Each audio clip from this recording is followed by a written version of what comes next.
ng edukasyon. At pag naipasa na rin po ang e-textbook para sa lahat act, sa unang araw ng klase pa lang, kung may free wifi, lahat ng estudyante ay may access sa learning material dahil ang textbook po nila ay marahil late pa rin.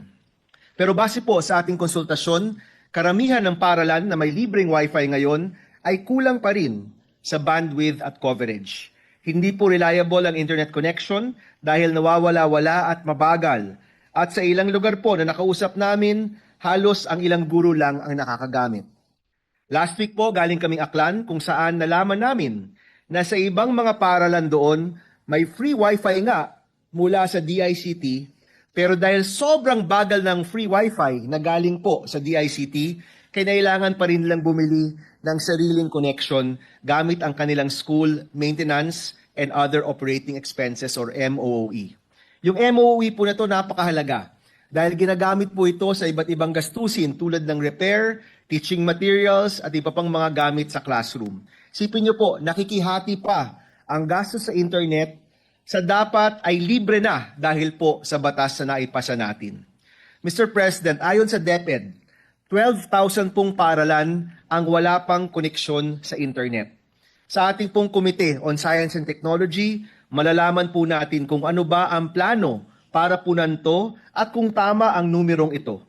Para sa mga estudyanteng walang connection sa bahay, karagdagang problema at gastos pa po sa kanila at sa kanilang magulang itong pagkukulang ng internet sa kanilang eskwelahan. Uulitin ko po, mahalaga at napakahalaga ng internet connection sa ating mga paaralan. 2025 na po at hindi na pwedeng offline ang bayan at ang ating mga kabataan. Nung SONA po, sinabing prioridad ng Presidente ang full implementation ng Free Wi-Fi Law. At kasama po doon ang focus ng Free Wi-Fi sa ating mga paaralan. At napag-usapan din po namin ni Secretary Aguda ng DICT ang mga ilang kailangang gawin para masigurong maitupad ang batas at mabantayan natin ang implementasyon nito. Mahalaga po ngayon, nagampanan ng Committee on Science and Technology ang kanyang oversight function at makita po kung saan napupunta ang perang nakalaan sa Free Wi-Fi Law. Mula 2018 hanggang 2024, halos 18 billion pesos na po ang total obligation or committed amount to be spent para po sa Free Wi-Fi Law. At ayon po sa DICT, as of March 2025, almost 18,000 pa lamang ang activated sites. Sa 18,000 po na ito, 2,950 sites ang nasa pampublikong paaralan. Malalaman po natin ang mga numerong ito, mahihimay po natin to, at malalaman natin ang proseso ng DepEd at DICT, pati na rin ang mga balakid sa pagpapatayo ng free wifi sites sa ating mga paaralan. Ang pangunahing tanong, kailan po natin makukumpleto ang pag-connect ng mga public schools natin sa internet?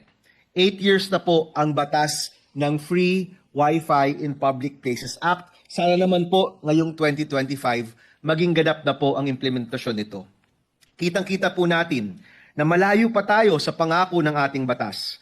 Noong 2018, ang target po ng DICT ay magpatayo ng 250,000 Wi-Fi access points sa iba't ibang pampublikong lugar sa bansa hanggang 2022. Pero sa totoo po, hindi rin ho namin alam kung saan galing yung target na 250,000 Wi-Fi access points po noon. Kasi po nagkaroon ng statement noong 2022 na yung target ay ngayon 104,000 na lang. From 250,000, naging 104,000 na lang po yung target. Ngayon naman po, ang target ay 30,000 na lang.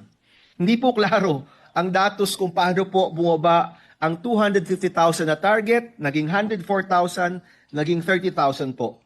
Sa ngayon po, may tanong rin tayo tungkol sa definition ng site at ang tunay na access.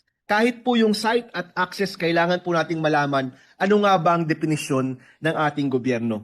Wala pa po dito ang diskusyon ng reliability, speed, at maintenance ng mga natayunang free Wi-Fi sites. Sisiguraduhin po natin at hihimayin po natin ang mga detalye sa mga susunod na hearing at oversight.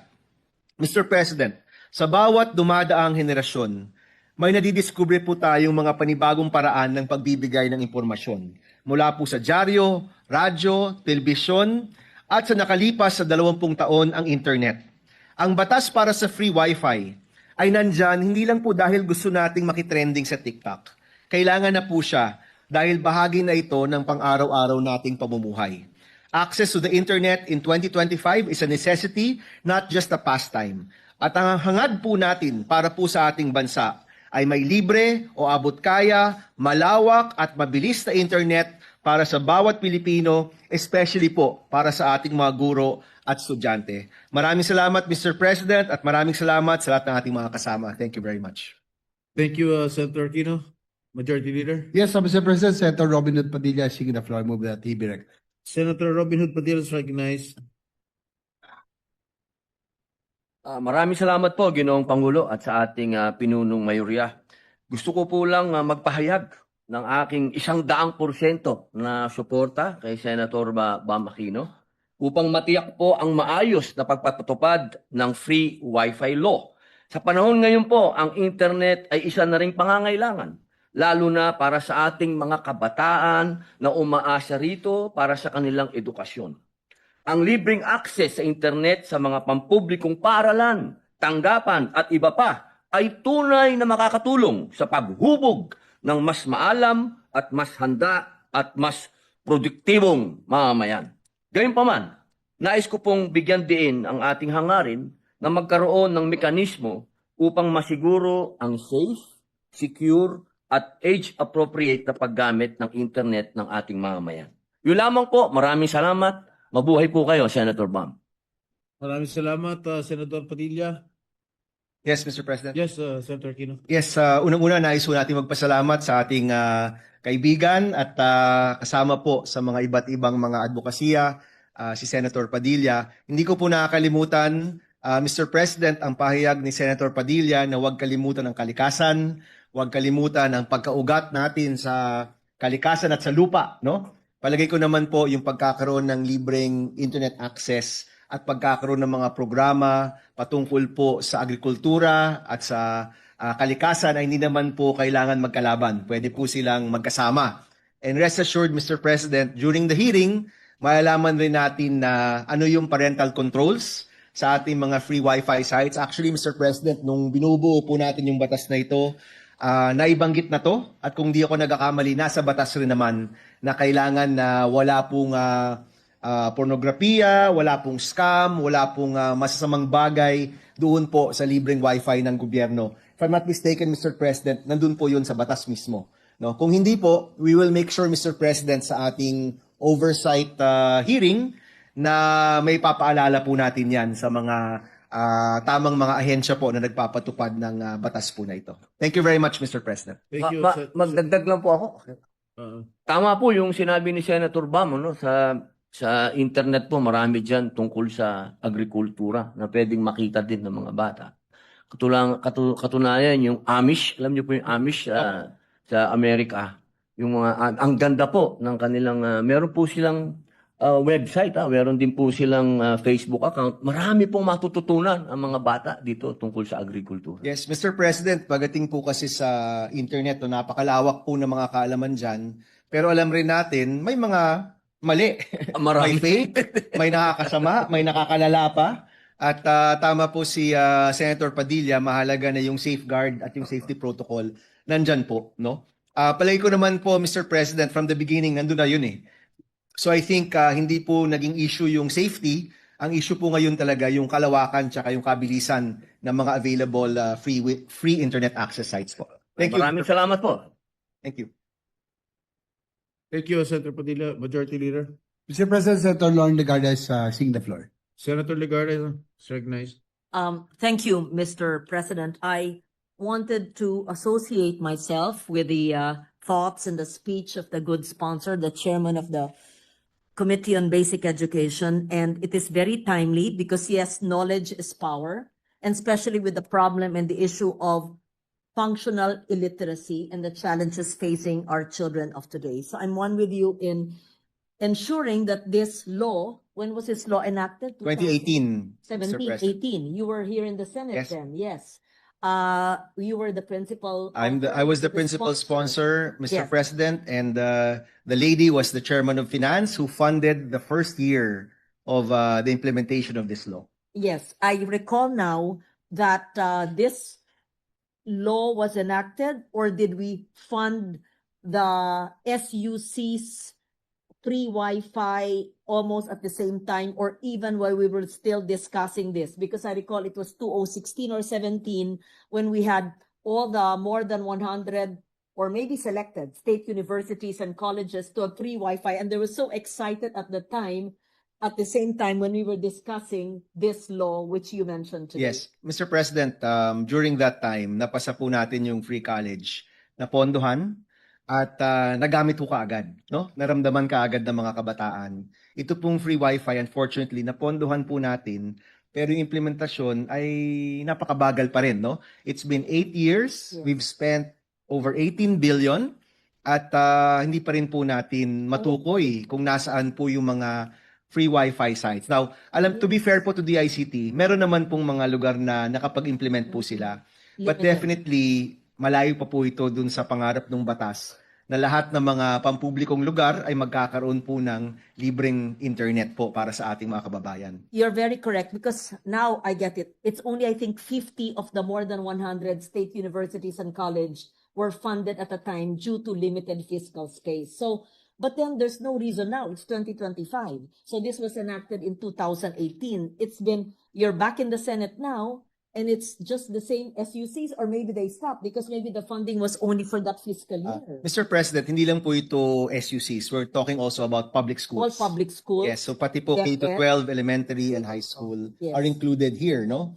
Also included are City Hall, Barangay Hall, airports, Health areas, hospitals. public health areas. Yes. In fairness, Mr. President, yung mga airport, in fact, people say mabilis yung internet sa airport, di ba? So, okay po yan. Pero pagdating po sa mga city halls, terminals, and our public That's schools, very which important. terribly need internet Yes, access, yes. yun po yung medyo kulang-kulang pa. At maganda pong malaman rin natin ano ba yung mga obstacles Yes. para magawan po natin ng paraan.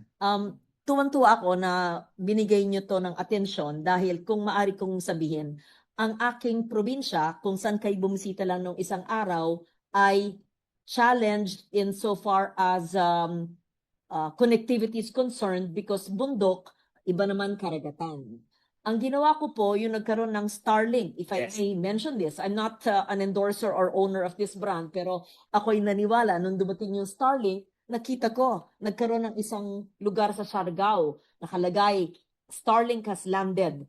Hinanap ko kaagad kung saan yung bumibili nun, bumili akong personal at nag-donate po ako ng iilan sa mga gida areas na eskwelahan sa Antique. Tuwang-tuwa sila, parang talagang para silang nakapunta ng Disneyland nung nakita nilang meron silang connectivity, because wala talagang connectivity sa mga bundok na yon. And these are around maybe a dozen schools. Of course, I could not do it for personal resources all the time. And then I made an amendment in the ICT budget where at least 70 million was allocated for what you call satellite technology, which is Starlink, and not the VSAT, which is what you call that. That's not VSAT is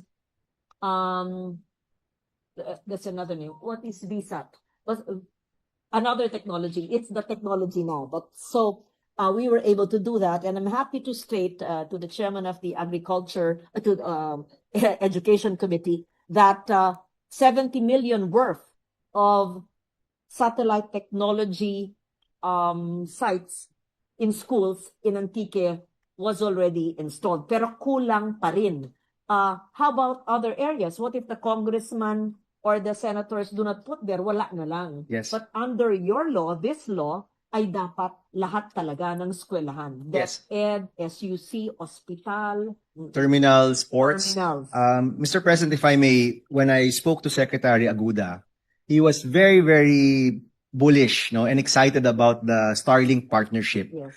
So kung di po ako nagkakamali, magkakaroon ng partnership ang Philippine government at ang Starlink para we can purchase at less than commercial rates. Yeah. No, mahalaga po ito kasi yung ating mga eskwelahan, the principals, they actually subscribe to commercial rates, no? So whether Globe yan o PLDT o Converge, ang nakukuha po nilang rate ay like any other business. Kung tutuusin po, kung programa po ito ng gobyerno, we should be able to get lower rates because we're the government, we're buying in bulk, and there's a huge allocation, no? So we're hoping po that this partnership with Starlink can link up our GIDA areas. And the Secretary of DICT, of course, will be seeing him in the hearing. Nabanggit rin po niya na meron silang module na solar, no? So solar with Starlink, some of these schools aren't connected to the grid. Yes. At least, even if they're still not connected to the grid, meron pa rin paraan na magkaroon ng internet access. Now, when I visited Aklan, no, before I visited Antique, Madam President, nakita ko po doon na sa mga public school, ano na talaga, gamit-gamit talaga siya ng mga guro. Now, when they teach and they want to show a video about whatever subject matter, ang go-to po nila is a website of DepEd, or they look for their own materials, they show the video, sometimes they get it from YouTube or from educational sites. Yung mga paraan ng pagbibigay ng quiz or interactive materials, many of it is still basically dependent on an internet connection. Ako po kasi, Mr. President, no, ako nasa eskwelahan pa, overhead projector pa kami, if you remember, di ba? And I know that it's not a replacement for books. We still want our books to get to our students. Pero as a learning tool, napakalaking bagay niya po niya for teachers and students. That's why we really want to see this law implemented. It's already passed. Nandito na po ito. May 18 billion na tayo na gastos. Alamin naman ho natin saan napunta yung pera at kung paano po tayo makakausad. I am one with you first in knowing why there is a slow implementation of the law. Is it just funding or something else? Second, yes, I'd like to know also where the 18 billion went and how much would it cost for all DepEd schools and SUCs and ports, airports and terminals, bus terminals and public hospitals at least to be, and town plazas. Yes, Yes. parks, town plazas and parks. Yeah, plazas and parks. So thank you so much. And if I may just put on record, ako po yung principal author at the time ng DICT law, creating the DICT department, I think. Of information communications Yes, technology. yes. In my second term. So just happy to see how the department has grown, although there are challenges because it's quite a new department as well. But thank you to the good sponsor for bringing this to our attention. And during the public hearing for our for finance, I'd like to join you to see, and I think we have quite a good head of the DICT. He's Yes. knowledgeable in terms of technology, at least in the call he made in my office some time back. And I'd like to see how he can implement the law 8 years after. Yes, Yeah. thank you, thank you. Thank you very much. Thank you, Senator Lauren, Majority Leader. Mr. President, I move that we refer the privileged speech of Senator Babakini and all the interpellations and manifestation thereon to the Committee on Science and Technology. So move, Mr. President. In objection, there being none, the privileged speech of Senator Aquino is hereby referred to the Committee on Science and Technology. Mr. President, I move that we dispense with the reading of the Journal of the 9th session, Wednesday, August 13, 2020, and consider the same as approved. In objection, there being none, the motion